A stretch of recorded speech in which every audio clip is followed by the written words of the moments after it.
नमस्कार, आर्यन नेशनल में आपका स्वागत है और मैं हूं आपके साथ सुमन पाल। बुलेटिन की शुरुआत करेंगे बड़ी खबर के साथ, जहां पर यूपी में 12वीं तक के स्कूल 5 जनवरी तक बंद और इसके साथ ही सीएम योगी के निर्देश पर स्कूलों में छुट्टियां बढ़ी हैं और सभी बोर्ड के स्कूलों में 5 जनवरी तक छुट्टी है और शीतलहर को लेकर अधिकारी भ्रमणशील रहे हैं, सीएम ने कहा है। और इसके साथ ही कंबल अलाव की व्यवस्था भी सुनिश्चित करें, सीएम योगी आदित्यनाथ का बड़ा निर्देश। और कोई भी व्यक्ति खुले में ना सोए, रैन बसेरे में भी सभी सुविधाएं सुनिश्चित की जाएंगी, ऐसा निर्देश सीएम ने दिया।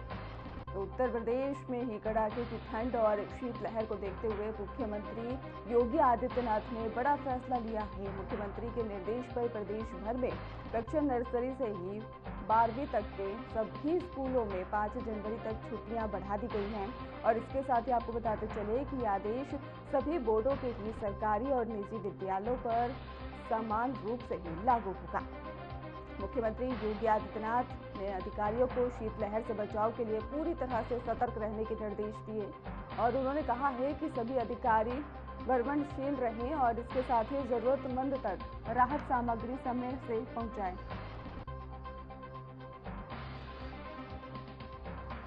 और इसी खबर पर हमारे साथ हमारे सहयोगी अमन प्रधान जुड़ चुके हैं। अमन प्रधान, सीएम योगी आदित्यनाथ ने बड़ा निर्देश दे दिया है, क्या अपडेट है? भेज दीजिए, अभी हमको नहीं पता कभी आते।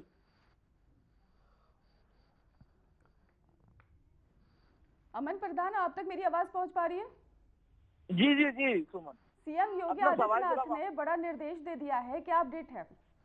अब देखिए, जिस तरीके से अगर बात की जाए उत्तर प्रदेश में जिस तरीके से ठंड का जो प्रकोप वो लगातार बढ़ रहा है, जिसके चलते स्कूलों की छुट्टी है वो फिलहाल मुख्यमंत्री द्वारा बढ़ाई गई है। जो एक से लेकर 5 तक के जो विद्यालय हैं उनको पूर्णतः बंद करने के 5 जनवरी तक जो 12 तक जो स्कूल हैं उनको पूर्णतः बंद करने की जो पहल है वो शुरू की है। और जिस तरीके से अगर बात की जाए तो सभी जो डीएम्स हैं उनको ये स्ट्रिक्ट निर्देश दिए गए मुख्यमंत्री द्वारा कि सभी जो स्कूल चल रहे हैं उनको जाकर के आप मॉनिटर करिए और किसी भी तरीके का कोई स्कूल वो खुला नहीं होना चाहिए।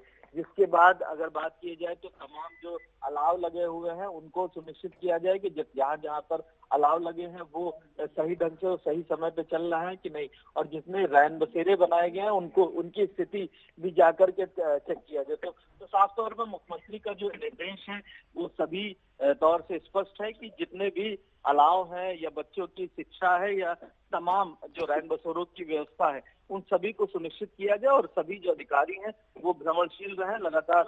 जिस तरीके से अगर बात किया जाए जो शीत लहर है वो लगातार पूरे उत्तर प्रदेश में बढ़ रही है, पारा लगातार घटता ही जा रहा, तो जिसकी वजह से मुख्यमंत्री ने सभी जो जिलाधिकारी हैं उनको निर्देशित किया है कि सभी स्कूलों की व्यवस्थाओं को सुनिश्चित करें और कहीं ना कहीं जिस तरीके से रैन बसेरों की स्थिति है उसका भी जायजा ले और लगातार जो चौराहों पे अलाव की व्यवस्था है उसको भी सुनिश्चित किया जाए। सुमन, बिल्कुल अमन प्रधान जी, जिस तरीके से कड़ाके की ठंड पड़ रही है, शीतलहर है और उसमें लेकर ही सीएम योगी आदित्यनाथ काफी ज्यादा सतर्क नजर आ रहे हैं, तो कहना गलत नहीं होगा कि जो व्यवस्था है उसको जल्द से जल्द किया जाएगा अब निर्देश के बाद? देखिए, निश्चित तौर पर जिस तरीके से जब शीत जो कालीन है वो शुरू हुई थी, यानी कि जब से ठंड का जो समय है वो शुरू हुआ था नवंबर लास्ट से और दिसंबर की शुरुआत से, तो सभी जो जोनल जो विभाग होते हैं यानी कि नगर निगम की बात किया जाए चाहे जिला प्रशासन की बात किया जाए, तो सभी तरीके से सभी लोगों को ये स्पष्ट किया गया था कि अपने अपने जो जिले हैं उसमें जो रैन बसेरों की स्थिति है, जो अलाव की व्यवस्था है उसको सुनिश्चित किया जाए। क्योंकि कहीं ना कहीं पिछली बार की अगर बात किया जाए तो कई लोगों की मौत की जो पुष्टि है वो सामने आई थी, जिला प्रशासन द्वारा उसको पुष्टि की गई थी। तो इससे बचने के लिए तमाम जो मुख्यमंत्री द्वारा ये संज्ञान लिया गया है और उसके बाद से सभी जिलाधिकारियों को ये स्पष्ट निर्देशित किया गया है कि सभी तरीके से आप लोग भ्रमणशील रहें और लगातार किसी भी तरीके की ठंड की वजह से कोई कैजुअलिटी ना हो और लगातार जिस तरीके से ठंड का जो प्रकोप है वो लगातार बढ़ रहा है, तो उस पर भी कहीं ना कहीं लगाम लगाया जा सके। सुमन, बिल्कुल अमन, जिस तरीके से शीतलहर चल रही है, जिसके बाद अब नर्सरी से 12वीं तक के सभी स्कूलों में 5 जनवरी तक की छुट्टियां बढ़ा दी गई हैं, तो अगर इसी तरह से शीतलहर रहता है, जैसे मौसम विभाग ने भी येलो अलर्ट जारी कर दिया है, तो ये छुट्टियां और आगे ज्यादा बढ़ सकती? हाँ, निश्चित तौर पर जिस तरीके से अगर बात किया जाए तो पहले जो लोकल जो जिले के डीएम्स होते हैं उनको ये जानकारी स्पष्ट रखनी चाहिए कि किस तरीके का मौसम है। मौसम के अनुसार ही पहले जो प्रायोरिटी होती है वो डीएम्स की होती है कि वो अपने अपने जिलों में, चाहे वो सरकारी स्कूल हो चाहे प्राइवेट स्कूल्स, सभी जो स्कूल्स होते हैं, प्राइवेट की बात की जाए चाहे वो किसी भी बोर्ड से ताल्लुक रखता हो, चाहे यूपी हो, आईसीएसई हो या सीबीएसई, जो सभी बोर्ड्स के जो छुट्टियां होती हैं उनको बढ़ाने और घटाने की जिम्मेदारी डीएम्स की होती है। तो कहीं ना कहीं डीएम एक पब्लिक प्रॉपर्टी है और पब्लिक प्रॉपर्टी के तौर पर लगातार जिस तरीके से डीएम्स की अगर बात किया जाए तो डीएम लगातार अपनी सुविधा से उन छुट्टियों को घटा या बढ़ा भी सकते हैं। तो कहीं ना कहीं मुख्यमंत्री द्वारा जो है कई बार बच्चे भी मिले हैं, तो उन्होंने भी मुख्यमंत्री से बातचीत करने के दौरान भी मुख्यमंत्री ने स्पष्ट कहा है कि जो आप लोगों की जो छुट्टियां हैं वो भी कहीं ना कहीं बढ़ाई जा सकती हैं। तो साफ तौर पर मुख्यमंत्री ने स्पष्ट किया है कि सभी जो डीएम्स हैं वो अपने अपने जिलों में इस चीज को सुनिश्चित करें कि जितनी भी जो ठंड की है उस हिसाब से ही वहां पर व्यवस्थाएं देखें और व्यवस्थाओं के हिसाब से छुट्टियां जो बच्चों की उसको घटा या बढ़ा सकते हैं। बिल्कुल अमन, अगर रैन बसेरों की बात करें तो वहां पे सभी सुविधाओं को सुनिश्चित करने का भी सीएम ने निर्देश दे दिया है, तो वो अब जो प्रोसेस है उसका वो चालू हो चुका है?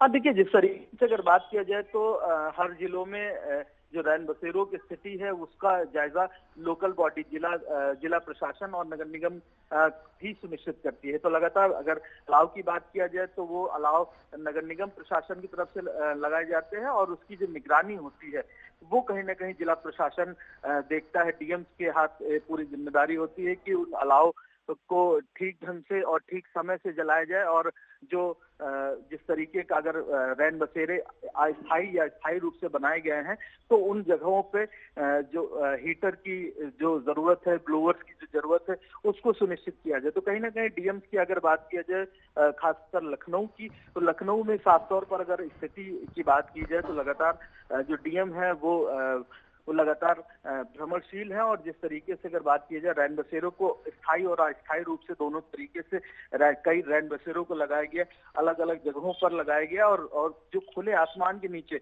मुख्यमंत्री ने ये भी स्पष्ट किया है कि कोई भी व्यक्ति खुले आसमान के नीचे ना सो। ये जिला प्रशासन और डीएम्स की फर्स्ट प्रायोरिटी होनी चाहिए कि जो भी व्यक्ति आश्रित है, जिनके पास घर नहीं है, जिनके पास खोलने या बिछाने के लिए बिस्तर नहीं, उनको सुनिश्चित किया जाए, उनको उस जगह से उठा करके वो जो रैन बसेरे स्थायी और अस्थायी बनाए गए हैं उन पर पहुंचाया जाए। तो कहीं ना कहीं एक साफ और स्पष्ट मैसेज है मुख्यमंत्री की ओर से कि सभी जो रैन बसेरे हैं उनको पूरी तरीके से संचालित किया जाए और उन रैन बसेरों की स्थिति लगातार डीएम्स की मॉनिटरिंग में हो और जो लोकल बॉडी नगर निगम है वो इसको पूरी तरीके से सुनिश्चित करे कि जो है वहां पर अलाव की व्यवस्था सही है और रैन बसेरों में जितने भी जो ऑब्जेक्ट्स हैं, यानी कि अगर बात किया जाए जो वहां पर कंबल हैं, जो बिछाने के लिए जो चीजें हैं वो पूरी तरीके से सही है कि नहीं। तो कहीं ना कहीं सभी चीजों को मॉनिटर किया जा रहा है और लगातार जिस तरीके से अस्थायी जो रैन बसेरे उनकी भी संख्या में बढ़ोतरी दिखाई दे रही है। सुमन, बिल्कुल अमन, आप हमारे साथ लगातार बने रहिए, हम आगे भी आपसे अपडेट लेंगे। एक और खबर आपको बता दें लखनऊ से, जहां पर सीएम योगी ने वित्त विभाग की समीक्षा की है और सभी विभागों को ही बजट खर्च में तेजी के निर्देश दे दिए हैं और विभाग समय से आवंटन बजट का करे इस्तेमाल, ऐसा सीएम ने कह दिया है। बजट खर्चे में ना कोई लापरवाही हो, सीएम योगी आदित्यनाथ का सख्त निर्देश और इसके साथ ही समय से बजट व्यय के लिए हर स्तर पर जवाबदेही होगी और एक एक अधिकारी की जिम्मेदारी जवाबदेही तय होगी। सीएम योगी आदित्यनाथ ने वित्त विभाग के साथ एक अहम समीक्षा बैठक की है और इस बैठक में राज्य की वित्तीय स्थिति, राजस्व संग्रह और बजट प्रबंधन और विकास योजनाओं की प्रगति को लेकर विस्तृत चर्चा की गई है। मुख्यमंत्री ने अधिकारियों को निर्देश दिए हैं कि राजस्व बढ़ाने के साथ साथ जन कल्याणकारी योजनाओं के लिए संसाधनों की उपलब्धता सुनिश्चित की जाए। बैठक के दौरान ही मुख्यमंत्री ने कहा कि प्रदेश की अर्थव्यवस्था को मजबूत बनाने के लिए वित्तीय अनुशासन और पारदर्शी बेहद ही जरूरी है। तो लखनऊ से आपको खबर बता रहे हैं, जहां पर वित्त विभाग के साथ बैठक, हमारे साथ लगातार अमन प्रधान जुड़े हुए हैं। अमन प्रधान, ये बैठक हुई है, बैठक में क्या निर्णय लिया गया है? अहम बैठक किस खास वजह से रखी गई? देखिए, जिस तरीके से सुमन अगर बात किया जाए तो सुबह की पहली बैठक थी, मुख्यमंत्री ने वित्त विभाग की पहली बैठक ली थी, जिसमें सभी जो 20 विभाग हैं उनके विभागाध्यक्ष यानी कि सभी जो आईएएस अधिकारी हैं, प्रमुख सचिव, वो जुड़े हुए थे और सभी लोगों ने अपने अपनी जो बजट है, बजट आवंटन को लेकर के मुख्यमंत्री के साथ बैठक करी और कहीं ना कहीं जितने विकास कार्य हैं 2025 से लेकर जो होने वाले संभावित 2026 में जितने भी विकास कार्य होंगे उनको लेकर के ये चर्चा थी, जिसमें मुख्यमंत्री द्वारा स्पष्ट और साफ निर्देश दिए गए हैं कि जितने भी अफसरों की जिम्मेदारी है वो अपनी अपनी जिम्मेदारी को सुनिश्चित करें और जिस तरीके से अगर बात किया जाए जो बजट है, जो जिस तरीके से परियोजनाओं का बजट है वो अपना बजट पूरी तरीके से उन परियोजनाओं में लगाएं और परियोजनाओं का जो समय है उसी समय निर्धारित पर ही उस जो परियोजनाएं हैं, जो योजनाएं हैं सरकार की जनहित की, उनको पूरी तरीके से करें और अगर उसमें भी किसी अधिकारी द्वारा हीला हवाली की जाती है तो उन पर सख्त कार्रवाई की जाएगी।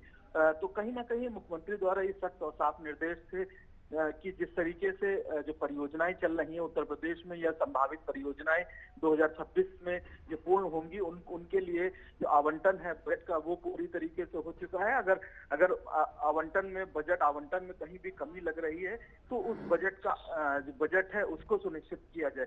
सभी विभागों के विभागाध्यक्ष इस बैठक में मौजूद थे, स्वयं मुख्यमंत्री ने इसकी अध्यक्षता करी और सही साफ तौर पर जिस तरीके से जो प्रमुख सचिव वित्त हैं दीपक कुमार, उन्होंने अपनी रिपोर्ट मुख्यमंत्री को दी, जिसमें सभी विभागों के विभागाध्यक्ष की अपनी अपनी प्रस्तुति भी थी कि किस तरीके से जो बजट है, कितनी परियोजनाएं चल रही, कितना परियोजनाओं में काम हुआ है और कहीं ना कहीं जो परियोजनाएं अभी लंबित हैं, आगे पाइपलाइन में है, उन परियोजनाओं में कितना बजट और आवंटन होना है। तो साफ तौर पर सभी विभागों के विभागाध्यक्ष ने अपनी अपनी रिपोर्ट स्पष्ट की है और उसके बाद मुख्यमंत्री द्वारा सख्त और साफ निर्देश दिए गए हैं कि जितनी भी परियोजनाएं या योजनाएं चल रही हैं उसको पैसे की वजह से उसमें कमी ना आए। अगर कमी आती है तो उससे संभावित जो अधिकारी हैं उनकी जिम्मेदारी तय की जाएगी। तो साफ तौर पर जिस तरीके से मुख्यमंत्री द्वारा ये सख्त साफ निर्देश हैं तो परियोजनाओं को लेकर के तो एक वित्त को लेकर के या व्यय को लेकर के किसी भी तरीके की कोई समस्या नहीं होनी चाहिए कि मुख्यमंत्री द्वारा साफ निर्देशित किया गया। सुमन। बिल्कुल अमन, अगर प्रदेश की अर्थव्यवस्था को मजबूत बनाने के लिए वित्तीय अनुशासन और पारदर्शिता बेहद जरूरी है, ऐसा सीएम योगी आदित्यनाथ ने कहा है। इसको लेकर क्या अपडेट है? देखिए, अगर बजट को लेकर के स्पष्ट कहा गया है मुख्यमंत्री द्वारा कि जितना भी बजट आवंटन है, यानी कि परियोजना में अगर 100 करोड़ का बजट आवंटन किया गया तो 100 करोड़ की जो परियोजना है वो 100 करोड़ में ही सुनिश्चित करनी चाहिए, कर देनी चाहिए। यानी कि जो बजट जो पहले से ही डिसाइड किया गया है, परियोजना जब पाइपलाइन में आती है या आधिकारिक तौर से जब उसका अनावरण किया जाता है तो एक बजट का एक बजट दिया जाता है, तो उसी बजट के अनुरूप ही उस जो परियोजना है उसको पूर्ण करना चाहिए। तो साफ तौर मुख्यमंत्री द्वारा यही कहा गया है कि जितनी भी परियोजनाएं उत्तर में चल रही हैं या परियोजनाओं का जो व्यय है वो एक सुनिश्चित है तो उसके अनुरूप ही उस परियोजनाओं को पूर्ण किया जाए।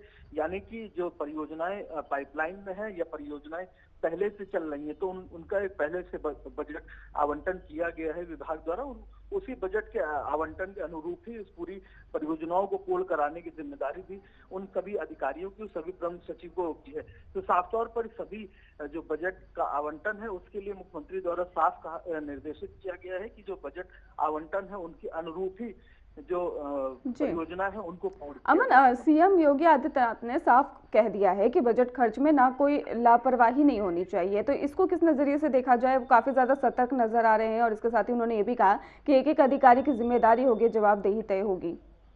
देखिए, अगर बात किया जाए परियोजनाएं बनती किस लिए हैं? परियोजनाएं एक आम जनमानस या किसी एक व्यक्ति के लिए नहीं बनती, वो एक जनमानस के लिए बनाई जाती। हर एक जिलों के जो रहने वाले लोग हैं उनके लिए बनाई जाती है। तो साफ तौर पर मुख्यमंत्री द्वारा यही है कि स्पष्ट निर्देश है कि जो सभी परियोजनाएं जो जनता के हित के लिए लगातार बन रही है, उन परियोजनाओं को लेकर के लगातार जो बजट का आवंटन है वो सुनिश्चित किया जाए, और परियोजनाओं को जो समय सीमा है उसी समय सीमा के अनुरूप ही उन जो परियोजनाओं को जनहित के लिए लाया जाए। तो साफ तौर पर जिस तरीके से जो बजट आवंटन की बात अगर किया जाए या परियोजनाओं की बात किया जाए, तो कहीं ना कहीं सभी चीजें जनता से सीधे मुखातिब है। तो जिस तरीके से अगर बात किया जाए तो बजट आवंटन की या परियोजनाओं को पूर्ण करने की, तो सभी जिम्मेदारी विभाग की और विभागाध्यक्ष की है। तो मुख्यमंत्री ने साफ स्पष्ट निर्देशित किया है कि बजट आवंटन में अगर किसी भी तरीके की कोई समस्या होती है या वो परियोजनाएं तय समय पर नहीं पूर्ण होती है, तो जिम्मेदारी जो संभावित विभागाध्यक्ष है, जो विभाग का जो संभावित प्रमुख सचिव है, उसी को ही जिम्मेदारी तय की जाएगी। तो साफ तौर पर मुख्यमंत्री द्वारा स्पष्ट निर्देशित किया गया कि सभी विभाग के विभागाध्यक्ष वो अपने अपनी परियोजनाओं को अपनी जो योजना। जी अमन, फिलहाल आपका बहुत बहुत धन्यवाद, आपने हमारे साथ अहम जानकारी साझा करी है। बहुत बहुत धन्यवाद आपका। माघ मेले से पहले श्रद्धालुओं की सुविधा और सुरक्षा को ध्यान में रखते हुए रेलवे ने ही 3 जनवरी को पौष पूर्णिमा स्नान के लिए विशेष मार्ग मानचित्र तैयार किया है। रेलवे प्रशासन ने कुंभ मेले की तर्ज पर ही व्यवस्थाएं लागू करने का निर्णय लिया है, ताकि भारी संख्या में आने वाले तीर्थयात्रियों को किसी प्रकार की असुविधा न हो। रेलवे अधिकारियों के अनुसार ही पौष पूर्णिमा स्नान के दिन ही प्रयागराज और आसपास के रेलवे स्टेशनों पर ही यात्रियों की भीड़ को नियंत्रित करने के लिए विशेष रूट प्लान लागू किया जाएगा। स्टेशन परिसर में ही प्रवेश और निकास के अलग अलग ही मार्ग तय किए गए हैं, और जिससे कि भीड़ प्रबंधन बेहतर तरीके से किया जा सके। वहीं पर श्रद्धालुओं की सुरक्षा को प्राथमिकता देते हुए अतिरिक्त सुरक्षा बलों की तैनाती और सीसीटीवी निगरानी, कंट्रोल रूम और रेलवे कर्मियों की संख्या भी बढ़ाई गई है।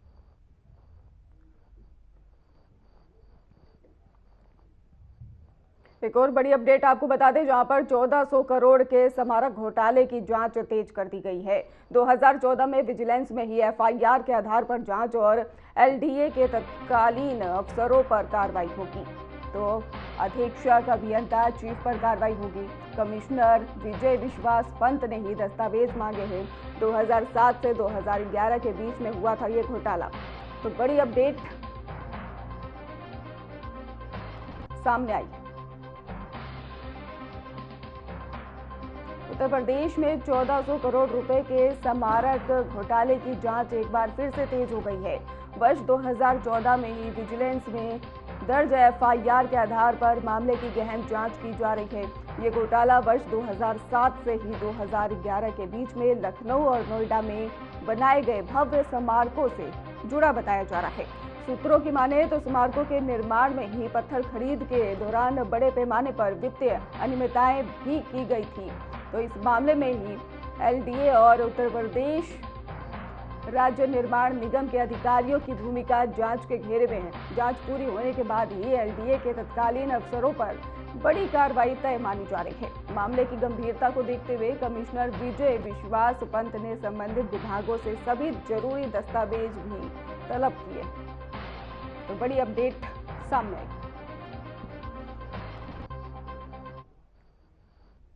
नोएडा से आपको खबर बता दें, जहां पर नए साल के जश्न में ही 35 करोड़ की शराब की बिक्री हुई है, और इसके साथ ही 31 की रात में ही 4 लाख लीटर से ज्यादा शराब बिकी है। शराब बिकने की अनुमानित कीमत करीब 23 करोड़ रुपए बताई जा रही है। तो 1 जनवरी को भी बिकी है करीब 12 करोड़ की शराब। 2 दिनों में 35 करोड़ रुपए की शराब लोगों ने पी ली।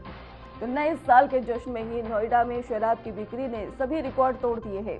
31 दिसंबर की रात और 1 जनवरी को मिलाकर ही केवल 2 दिनों में करीब 35 करोड़ रुपए की शराब बिकने का अनुमान सामने आया है। आबकारी विभाग के आंकड़ों की माने तो फिर 31 दिसंबर की रात को ही 4 लाख लीटर से ज्यादा शराब की बिक्री हुई है, जिसकी अनुमानित कीमत करीब 23 करोड़ रुपए आंकी गई है। वहीं पर नए साल के पहले दिन यानी कि 1 जनवरी को भी लगभग 12 करोड़ रुपए की शराब बिकी। नए साल के जश्न को लेकर शराब में जो है ठेके हैं उसको देर रात तक ही भारी भीड़ देखने को वहां पर मिली।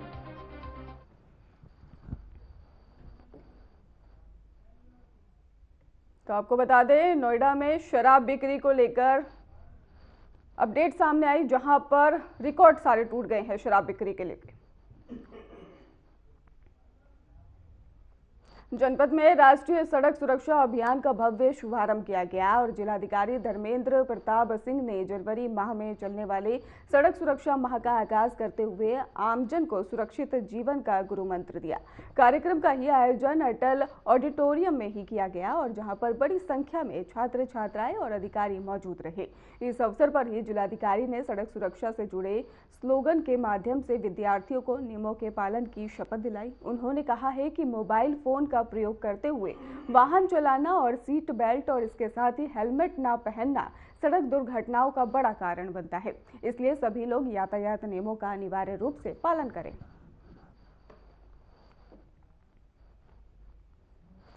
सीतापुर जिले के ही अटरिया थाना क्षेत्र अंतर्गत भगवतीपुर गांव में दीवार निर्माण को लेकर विवाद इतना बढ़ गया कि हालात पूरी तरह से ही बेकाबू नजर आए हैं। दो पक्षों के आमने सामने आते ही मामला देखते हिंसक संघर्ष में बदल गया। गांव में ही अफरा तफरी और चीख पुकार मच गई, जिसके बाद ही किसी ने पुलिस को सूचना दी। सूचना मिलते ही अटरिया थाना पुलिस मौके पर पहुंची, लेकिन उग्र भीड़ ने ही पुलिस को देखते ही पथराव भी शुरू कर दिया। पत्थरों की बौछार ने ही पुलिस के वाहन को भी क्षतिग्रस्त कर दिया है। हालात की गंभीरता को देखते हुए तत्काल अतिरिक्त पुलिस बल को मौके पर बुलाया गया।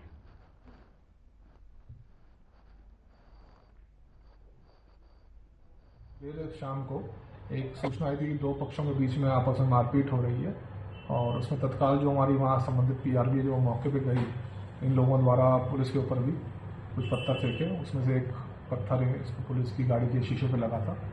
हालांकि किसी पुलिसकर्मी को इंजरी नहीं हुई है। इस पर तत्काल संज्ञान लेते हुए गंभीर अपराधों में मुकदमा पंजीकृत किया गया। 5 लोगों को हिरासत में ले लिया गया है और इसमें कड़ी कार्रवाई सुनिश्चित कराई जा रही है।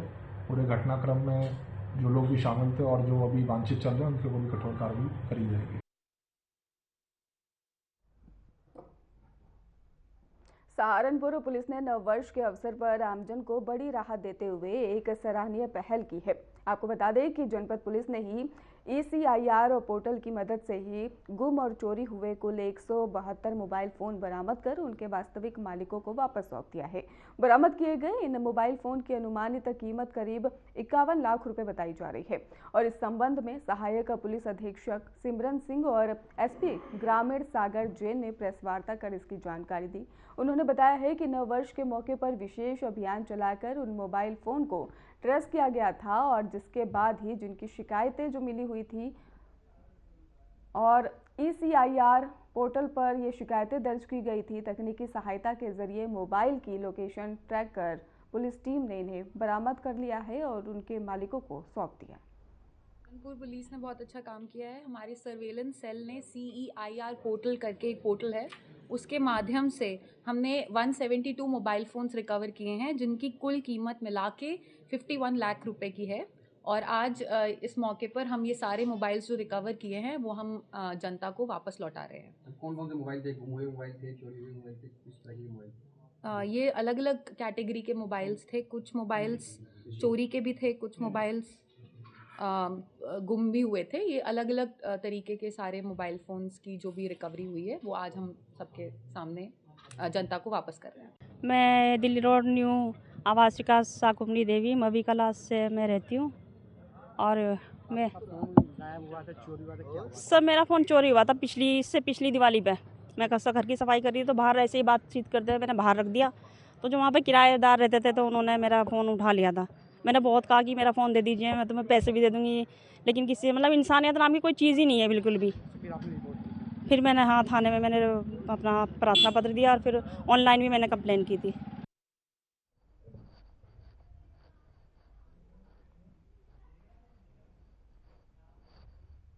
फिलहाल खास बुलेटिन में बस इतना ही। आगे की खबरों के लिए आप देखते रहिए हमारा चैनल। धन्यवाद।